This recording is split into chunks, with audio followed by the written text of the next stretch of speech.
சின்ன பையன் கேக்குறேன், நல்ல வார்த்தை 4 வார்த்தை சொல்லுங்கண்ணே. இருந்து வர பசங்க எல்லாம் விவசாயமே பண்றது இல்ல. அதுக்கு அவங்களுக்கு என்ன சொல்லணும்னு நீங்க நினைக்கிறீங்க? ஒழுங்கா இருந்தா கண் கவலை குடிச்சாம உள்ள வேலையை பார்த்தா பட்டு இதெல்லாம் வச்சு தேங்கிறதுன்னு சொல்ல முடியும். இப்போ வளர்ந்து வர பசங்க எல்லாம் வந்துட்டு தண்ணி சரக்கு அடிக்க கூடாது. இந்த தானே நல்லா இருக்கும். அவங்களுக்கு இப்போ நீங்கள் முன்னாடி சாப்பிட்ட உணவு இப்போ உங்களுக்கு கிடைக்கிறது இல்லை, அது இப்போ அழிஞ்சிருக்குங்கிறீங்களா இருக்குங்கிறீங்களா? எங்கே இருக்குது? நட்டா விளையுங்க, அப்போ தோணும் நட்டா விளையுங்க. யார் நடுறாங்க? முன்னாடி கிடைக்காத சாப்பாடுன்னு என்ன பாட்டியம்மா இப்போ கிடைக்கிறதில்ல? அப்போ நெல் கஞ்சிக்கு தத்திரியம் தான் சுற்றி பின்னாடி தானே நெல் கஞ்சி தத்திரியம் போச்சு. அதோட நட்டு மழை பெய்யணும், நட்டு நட்டு மழை இல்லைன்னாக்கா எல்லாம் பண்ணுறது தட்டு மழை இல்லைன்னா என்ன?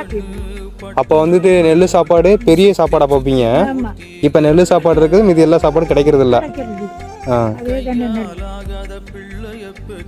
சரி பாட்டியம்மா, சாப்பிட்டு போவோம். கேமரா எடுத்துட்டு என்ன கிளம்பி கிழவி நீங்க சொல்றதுதான் இங்க நிறைய பேத்துக்கு வாழ்க்கையை கொடுக்க போகுது.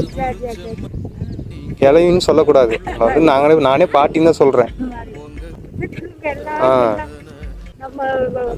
வயசாயிட்டா அப்ப நாங்க என்ன வயசாகாம இருக்க போறோம்? இல்ல பாட்டியம்மா, நான் இப்பதான் படிச்சிட்டு இருக்கிறேன்.